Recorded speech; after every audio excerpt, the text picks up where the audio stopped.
Tratando dos ídolos do coração, hoje nós falaremos a respeito do prazer, da alegria. É meio estranho, né? Falar que o prazer pode se tornar um ídolo do coração, mas é a pura verdade. É algo que pode realmente ser mais importante do que até mesmo a nossa fidelidade a Deus, a nossa alegria, o nosso prazer. Vamos ver um pouco daquilo que Salomão fala a respeito desse assunto. Eclesiastes capítulo 2, a partir do verso 1, disse comigo: vamos, eu te provarei com alegria. Goza, pois, a felicidade, mas também isto era vaidade. Do riso disse, é loucura, e da alegria, de que serve? Resolvi no meu coração dar-me ao vinho, regendo-me contudo pela sabedoria, entregar-me à loucura, até ver o que melhor seria que fizessem os filhos dos homens debaixo do céu durante os poucos dias da sua vida.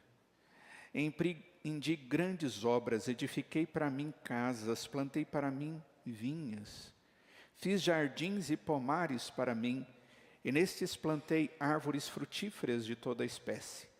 Fiz para mim açudes, para regar com eles o bosque em que reverdeciam as árvores. Comprei servos e servas, e tive servos nascidos em casa. Também possuí bois e ovelhas, mais do que possuíram todos os que antes de mim viveram em Jerusalém. Amontoei também para mim prata e ouro e tesouros de reis e de províncias. Provi-me de cantores e cantoras e das delícias dos filhos dos homens, mulheres e mulheres. Engrandeci-me e sobrepujei a todos os que viveram antes de mim em Jerusalém. Perseverou também comigo a minha sabedoria. Tudo quanto desejaram os meus olhos, não lhes neguei.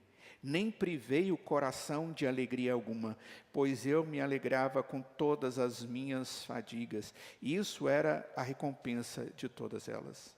Considerei todas as obras que fizeram as minhas mãos, como também um trabalho que eu, com fadigas, havia feito. E eis que tudo era vaidade, e correr atrás do vento, e nenhum proveito havia debaixo do sol. Vamos orar. Santo Deus, nós, ao mais uma vez estudarmos a respeito dos ídolos que podemos manter no nosso coração ou desenvolver, nós precisamos muito que o Senhor esteja, ó Pai, nos convencendo a respeito destas coisas, através da Sua palavra. Mas, ó Deus, muitas vezes nós fugimos das nossas responsabilidades, ou trazemos desculpas para os nossos pecados e as nossas atitudes erradas. Mas te pedimos que o Senhor nos dê clareza a respeito das coisas que devemos fugir delas. E nos dê, ó Pai, condição através da ação do Teu Espírito, para que sejamos vitoriosos segundo o Senhor e para o Senhor. Em nome de Jesus. Amém. Quando a gente fala de prazer, nós estamos falando de felicidade, nós estamos falando de alegria, nós estamos falando de satisfação. Na verdade, todos nós buscamos isso. Todos nós desejamos estas coisas, que na verdade é uma coisa só. Contudo, só existe uma coisa capaz de nos dar a verdadeira alegria. É a graça de Deus. É Deus manifestando o seu favor a nós.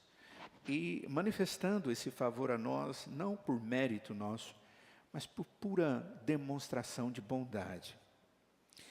Quando nós buscamos o prazer em qualquer coisa que não seja Deus, é exatamente aí que nós vamos pecar. E é exatamente aí que nós pecamos. E eu confesso, irmãos, que estudar esse tema é um grande desafio. E o foi primeiro para mim. Porque num certo sentido, pensando a respeito desse assunto, eu me vi numa grande dificuldade pessoal. Porque eu desejo alegria.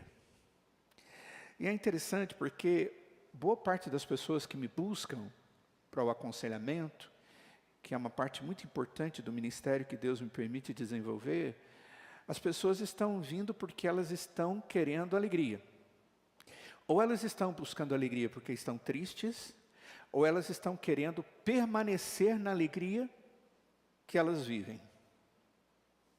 Em momento algum eu vejo pessoas me procurando, dizendo, olha, eu sou muito alegre, eu sou feliz demais. E eu vim aqui para você dar um jeito para eu perder essa alegria.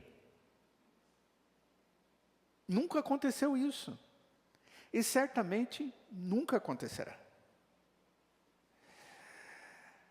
A resposta para nós sairmos da situação do pecado é olharmos para Deus e buscarmos a nossa satisfação plena em Deus. O Dr. John Piper, grande pregador contemporâneo, ele diz que Deus é mais glorificado em nós quando nós estamos mais satisfeitos nele do que em qualquer outra coisa. E isso é verdade. É pura verdade. Deus é mais glorificado na vida de um cristão quando Ele é a razão da nossa alegria. Independente das circunstâncias, das situações que nós vivemos ou estamos vivendo. Quando Deus nos fez, a todos nós, Ele nos fez perfeitos. Apesar do pecado e da nossa imagem e semelhança dele estar desfocada, nós não perdemos plenamente isso. E até mesmo isso está sendo recobrado em nós a partir do momento que Deus nos regenera, na medida em que Deus nos salva e com o Espírito Santo vem nos santificando. Mas Deus nos dá uma qualidade complexa de sentidos. Ele nos dá a capacidade de visualizar, de ver, de sentir gostos, de ouvir, de apalpar, de cheirar, né? São sentidos, e esses sentidos acabam nos levando a ter as sensações que nós temos, boas ou ruins. Nós sentimos cheiros bons e sentimos cheiros ruins. Nós vemos coisas boas e que nos agradam e coisas ruins. O nosso corpo, a nossa existência, ela foi feita por Deus com muito cuidado. E Ele formou a vida de cada um de nós para que nós estejamos desfrutando exatamente do resto da criação. A palavra de Deus, Ele diz que Ele nos coloca no mundo para cuidar e desfrutar de tudo que a criação é a nosso favor. E quando nós agora vivemos diante do Criador, e desfrutamos do nosso Criador, e desfrutamos das coisas que o nosso Criador faz, lembrando que tudo é para a glória de Deus, nós estamos fazendo isso e experimentando satisfação e alegria e bem-estar, porque tudo foi criado para a glória de Deus, para o bem nosso. Se alguma coisa não está dando certa, ou não está cumprindo esse propósito, certamente não é erro de estratégia de Deus, em momento algum. Isso tem a ver com o nosso pecado e tem a ver com como nós temos agido na nossa vida hoje, à luz do pecado que domina a nossa existência. Bom, diante disso, o que é prazer? Primeira coisa, prazer ou alegria é um sentimento que Deus criou. Não é uma coisa ruim. Deus criou o prazer. A própria Bíblia diz que Deus tem alegria. A própria Bíblia diz que Deus tem prazer. E a Escritura vai nos dar várias indicações a respeito disso. Quando Deus fez todas as coisas, a Escritura diz em Gênesis capítulo 1, verso 31, que Deus viu tudo que Ele criou e disse que era muito bom. Todos os dias Ele diz, era bom, e era bom, e era bom. E quando Ele viu tudo, Ele diz, é tudo muito bom. E nós não podemos, de jeito nenhum, dizer que não era. Porque realmente o era. Isso satisfazia a Deus. Isso cumpria tudo o que era necessário para que Deus pudesse ter alegria através da sua criação. Ou seja, a criação cumpriu o seu propósito para o Senhor. Deus, ao fazer a criação, foi para o seu prazer. E isso nos envolve. Quando eu penso a respeito de buscar o prazer e buscar a alegria, o cristianismo não se opõe a isso, de jeito nenhum. O grande problema é como nós fazemos isso.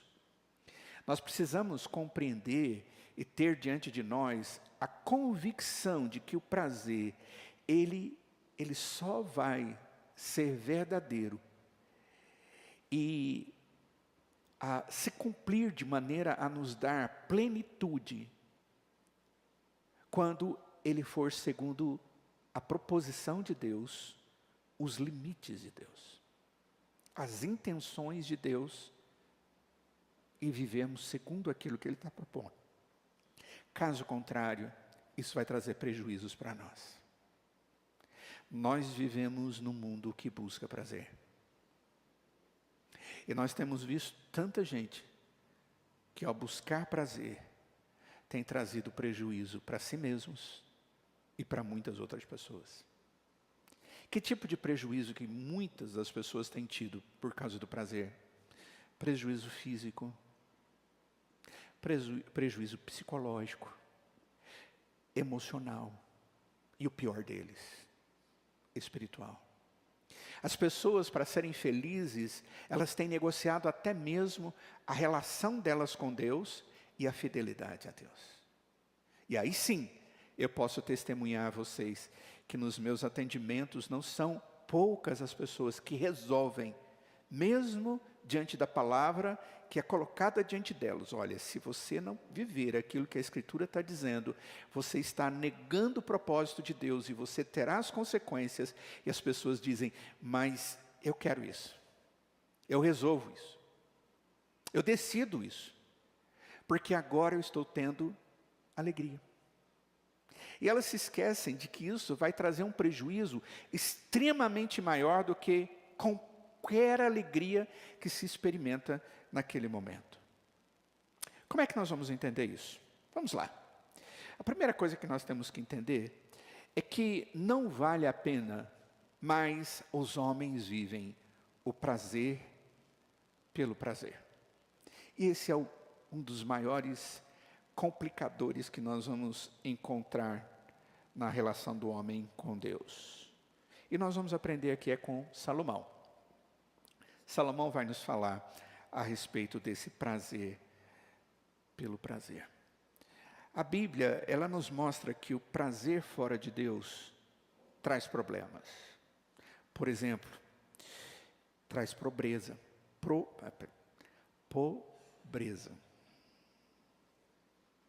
Pobreza. Ela nos empobrece, ela tira de nós aquilo que nós adquirimos. Provérbios diz isso. Ela traz uma segurança falsa. Tem pessoas que demonstram que estão felizes, mas no fundo, elas sorriem, elas gargalham, e você vai conhecer aquela pessoa, é uma pessoa vazia.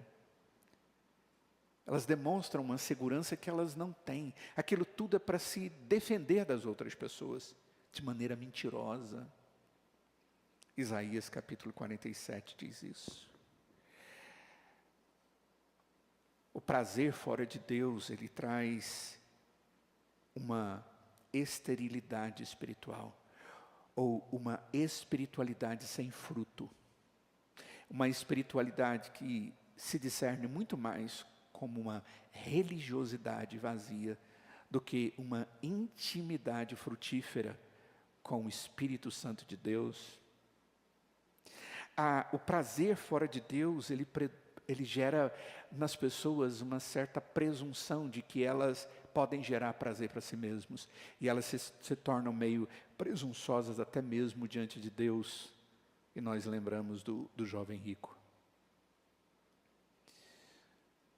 O prazer fora de Deus traz um desejo incessante nas pessoas de terem cada vez mais e geram nas pessoas, finalmente, uma morte espiritual.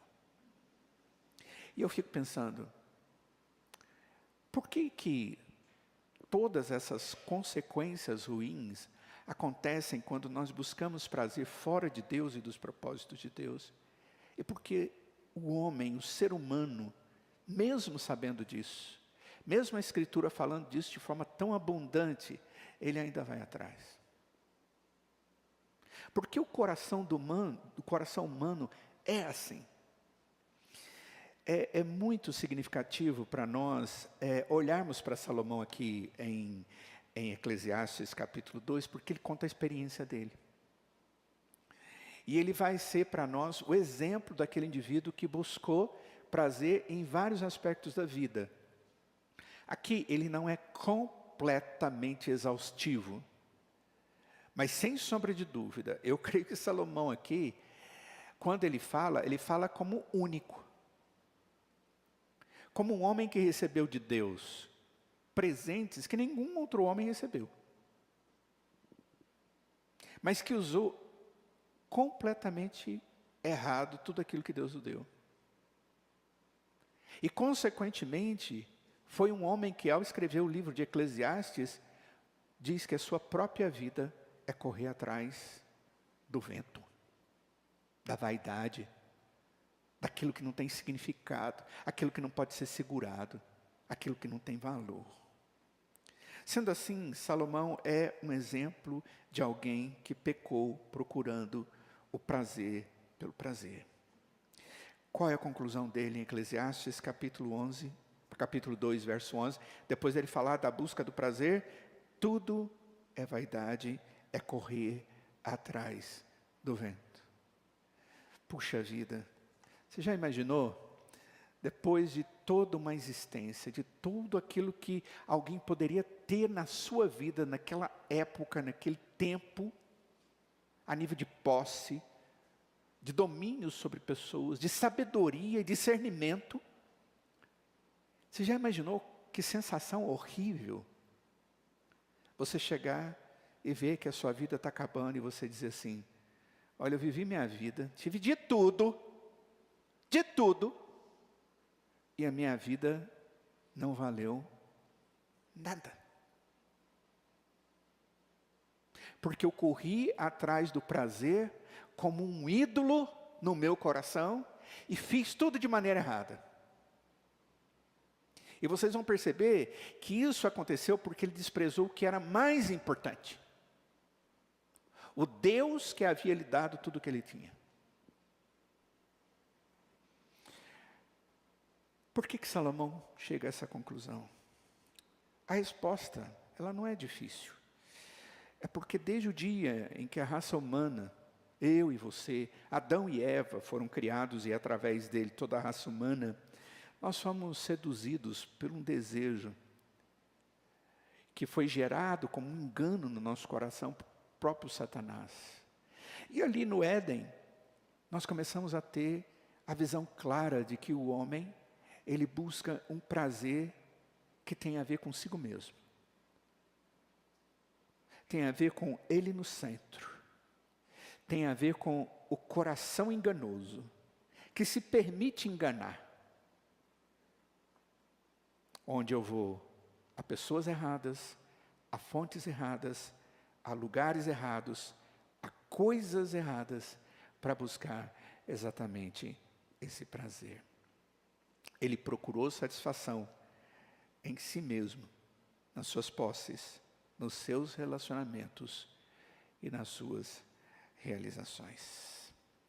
Olha só o que ele diz no verso 1, 2 e 3. Disse comigo, vamos, eu te provarei com a alegria. Goza, pois, a felicidade. Mas também isso era vaidade. Do riso disse, é loucura, e da alegria, de que serve?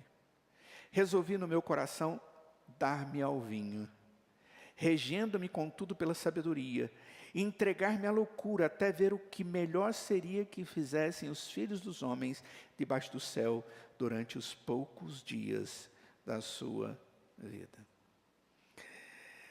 Queridos, Salomão investiu nos prazeres dessa vida.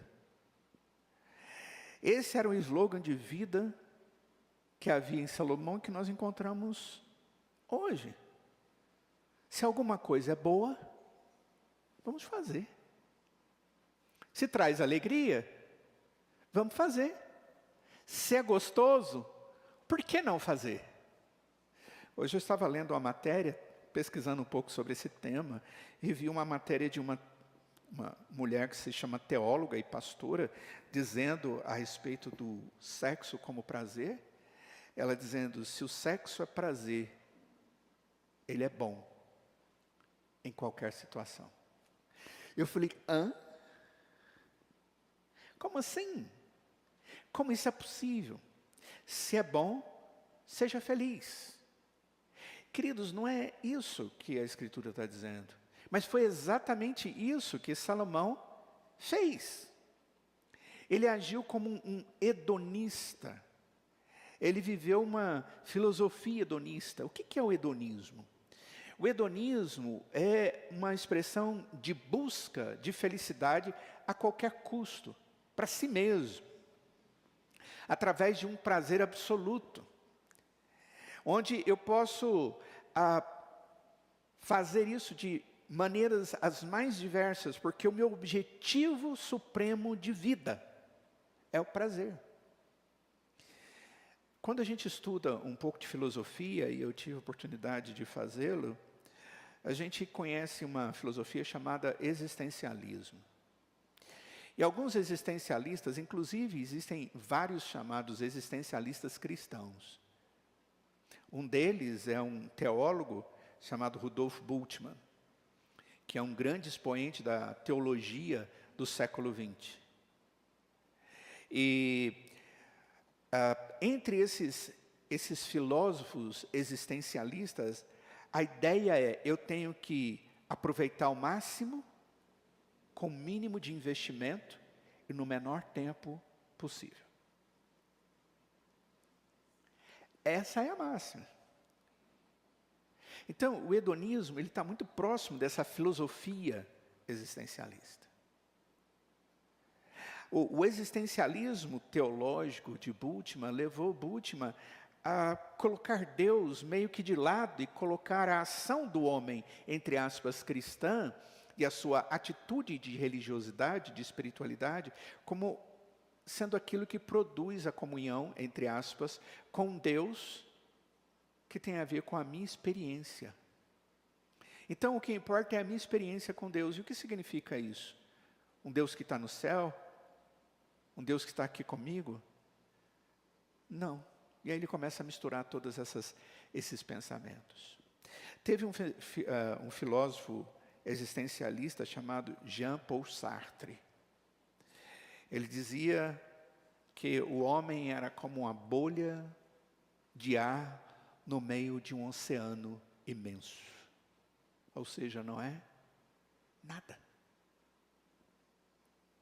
Foi um homem que morreu sozinho dentro de um quarto, no canto dele, buscando prazer individual, sozinho, e sobre as suas próprias necessidades. O que Salomão fez? Segundo o texto, no verso de número 3, ele buscou prazer na bebida. O texto aí no verso 3, ele diz, eu dei o meu coração ao vinho, a buscar-me, a estar com o vinho. Depois ele diz que ele vai buscar nos empreendimentos, no verso de número 4, naquilo que ele fez. Depois no verso 7 e 8, ele vai dizer que ele buscou prazer nas riquezas. Depois, no verso 8, ele buscou prazer na cultura, na arte, nas experiências sexuais, nas mulheres e mulheres, diz ele. Depois ele buscou prazer na sua sabedoria e no conhecimento. E depois no verso 10 ele diz, eu busquei prazer em poder comprar tudo o que eu queria, no consumismo. Puxa vida, não é diferente daquilo que nós encontramos hoje. Vamos dar uma olhadinha em cada uma dessas coisas aqui. Se for possível, nós não vamos poder caminhar assim muito lento aqui em cada uma dessas coisas. Primeiro, o que a gente percebe aí é a frustração do prazer dele. Primeiro, os prazeres dos sentidos, aquelas que fazem promessas para nós e que não têm poder de permanência em nós. O que eu estou querendo dizer com isso? Os nossos sentidos, quem são os nossos sentidos? Eu falei agora mesmo, né? O que eu vejo, o que eu toco, o que eu cheiro, o que eu ouço, né?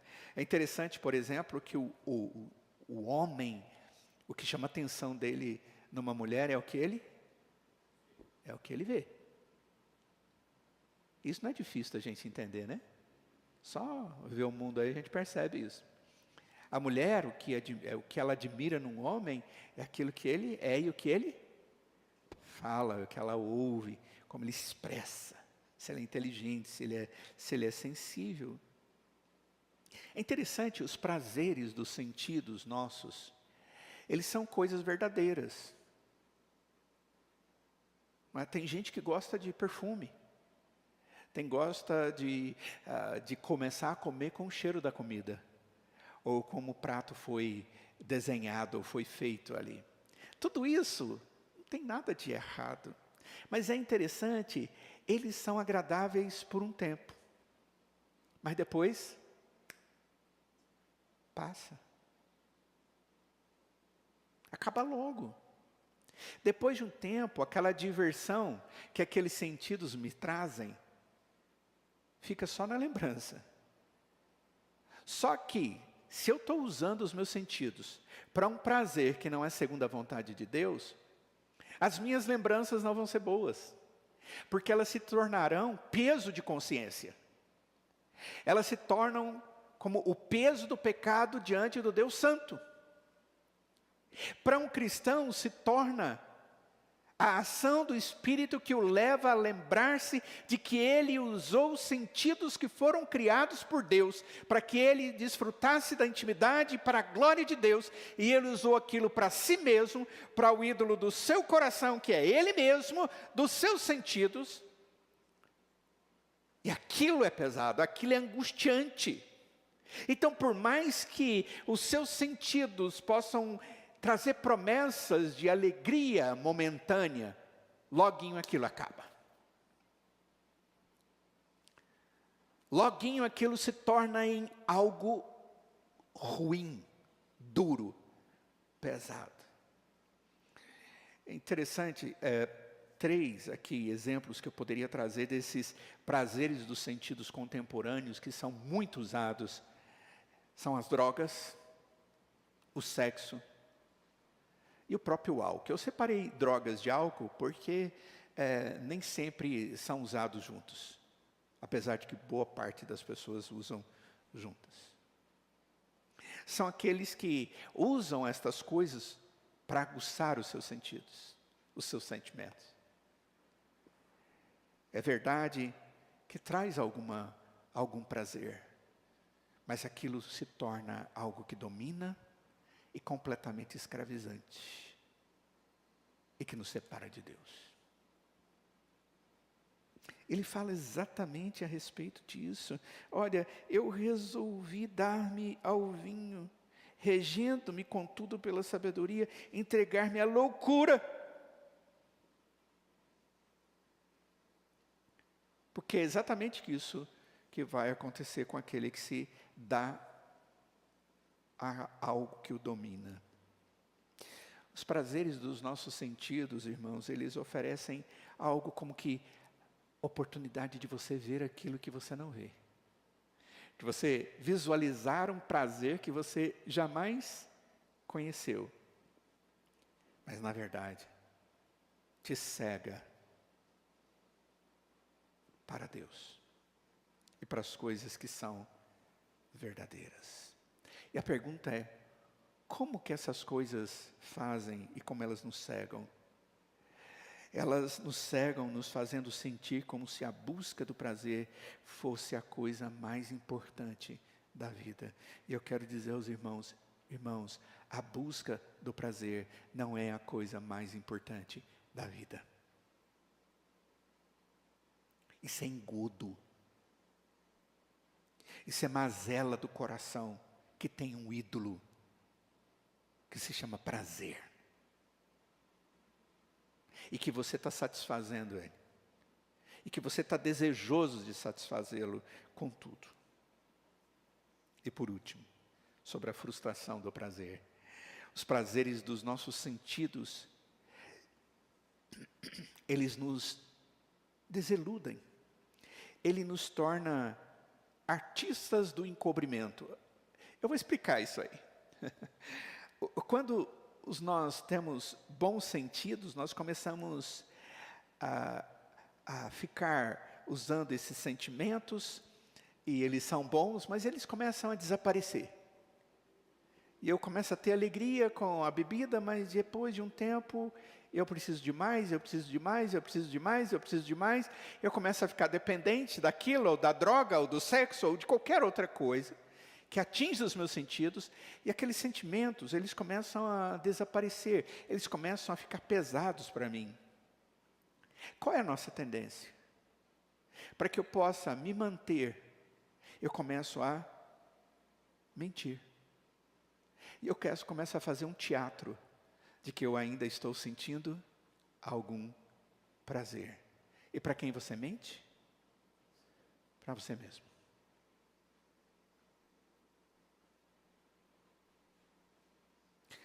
Se existe uma coisa difícil para você tratar um dependente de droga, do álcool, do sexo, porque são pessoas que se tornam dependentes dessas coisas, são doenças da alma, que se tornam emocionais, psicológicas, sérias. A maior dificuldade é levar essa pessoa a visualizar que ela está dominada, que ela é uma viciada e que aquilo destrói. Elas não têm essa aptidão, elas não conseguem. Não é à toa que boa parte daqueles que são tratados nessas áreas que envolvem os sentidos são tratados por cristãos, por lugares que são lugares de reabilitação de pessoas que são codependentes. Porque a forma melhor de tratar essas pessoas é através do Espírito de Deus, que é o único que pode convencer uma pessoa de que ela tem uma dependência que sozinho está acabando com a vida dela. Por quê? Porque os seus sentidos foram embotados. E porque ele se tornou um mentiroso para consigo mesmo.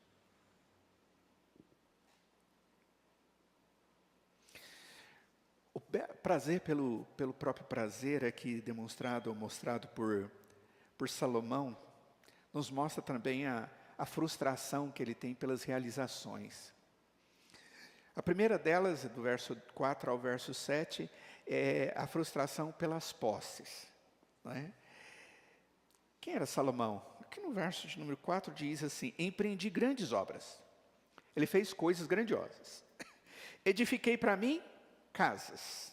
Plantei para mim vinhas. Fiz jardins. Fiz pomares para mim. Plantei árvores frutíferas de toda espécie. Fiz açudes para regar com eles o bosque em que reverdeciam as árvores. Comprei servos e... Olha só. Quanta coisa ele tinha. Ele tinha posses, e nessas posses tinham até pessoas. E servos que haviam nascido dentro da sua própria casa. Servos que geraram servos. Mais do que qualquer um outro que viveu antes de mim em Jerusalém. E lá no verso 11 ele vai dizer, e não adiantou nada. Ele tinha tudo. O que Salomão não tinha, é porque ele não queria. Porque o que ele tinha, e o que ele queria, ele comprava. Ele era um rei. Ele foi o maior de todos. Ele se certificou de ter mais do que qualquer outro rei que reinou naquela parte do mundo. E isso não trouxe alegria para ele.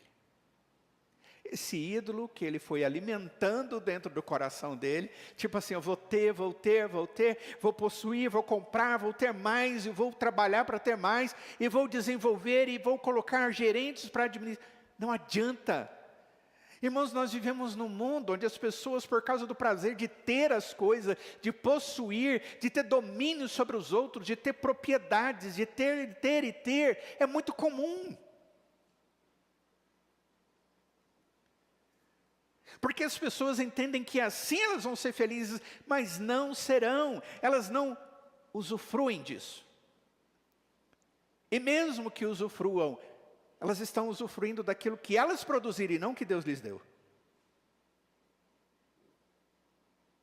É interessante que ele tem a frustração das realizações, e aqui o texto fala de riquezas. No verso 8 e no verso 9, o texto diz: amontoei também para mim prata, ouro, tesouros de reis e de províncias. Eu provi-me de cantores e cantoras e das delícias dos filhos dos homens, mulheres e mulheres. Engrandeci-me e sobrepujei a todos os que viviam antes de mim em Jerusalém. Perseverou também comigo a minha sabedoria. Olha só, toda hora ele fala a mesma coisa, e ninguém em Jerusalém jamais teve o tanto que eu tive. Salomão tinha dinheiro, tinha ouro, tinha prata. E aqui nós vemos o ditado de que dinheiro não compra felicidade na prática. Ele comprou e depois ele vai dizer: não é nada, não foi minha alegria, não me trouxe aquilo que eu achei que traria. Esse ídolo do coração de Salomão não funcionou. Havia música. Olha, eu comprei, eu trouxe para mim os melhores músicos para eles tocarem. Não adiantou. Eu trouxe mulheres e mulheres e mulheres de tudo quanto é lugar. O homem teve um punhado de esposa e um punhado de concubinas, e ele tinha mulheres de todo jeito, todas as formas. Não adiantava nada. Todos os prazeres mundanos foram trazidos até ele e não trouxeram alegria para ele.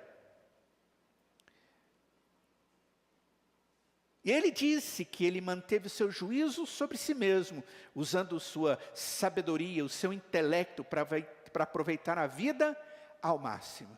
É como se ele estivesse dizendo: olha, e eu usei a minha sabedoria para usar ao máximo disso, tirar o maior proveito disso. Mas no verso 11 ele diz: e não adiantou nada.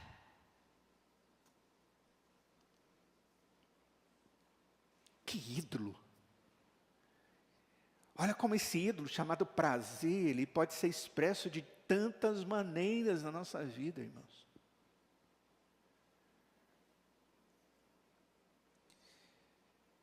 E depois ele teve as realizações de prazeres presentes. No verso 10 ele diz: tudo quanto desejaram os meus olhos, enquanto está ali diante de mim, eu não os neguei.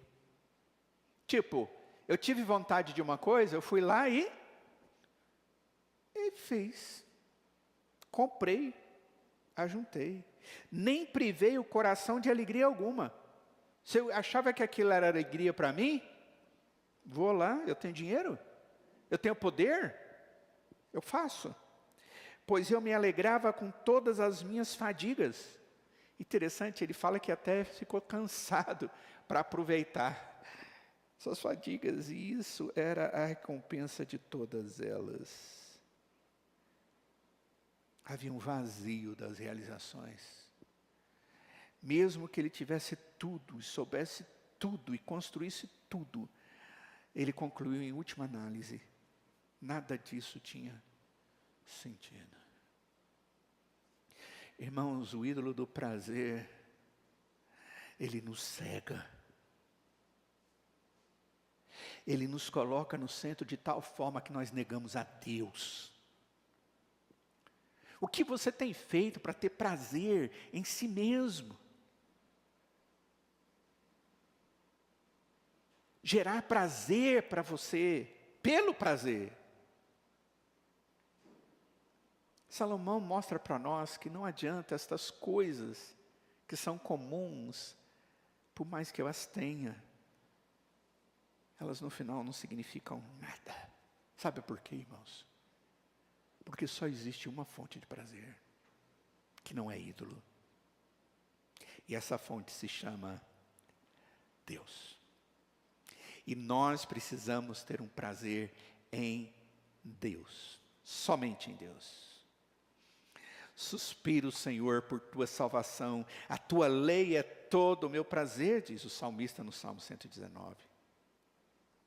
Irmãos, se existe uma luta, uma guerra que deve existir dentro do nosso coração cristão nesse século, é a batalha contra o prazer, que não é o prazer em Deus.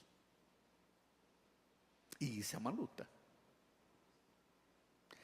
No nosso catecismo menor de Westminster diz: qual o fim principal do homem? E a resposta é: glorificar a Deus e gozá-lo para sempre. Essa é a fonte de prazer para nós, servos de Deus. Não existe outro.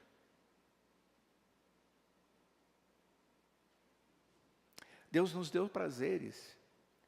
Quando Ele criou, Ele nos deu prazeres. E nós não devemos desfrutar de algo que não seja vindo daquilo que Deus preparou para nós. E o que Ele preparou para nós é a nossa comunhão com Ele.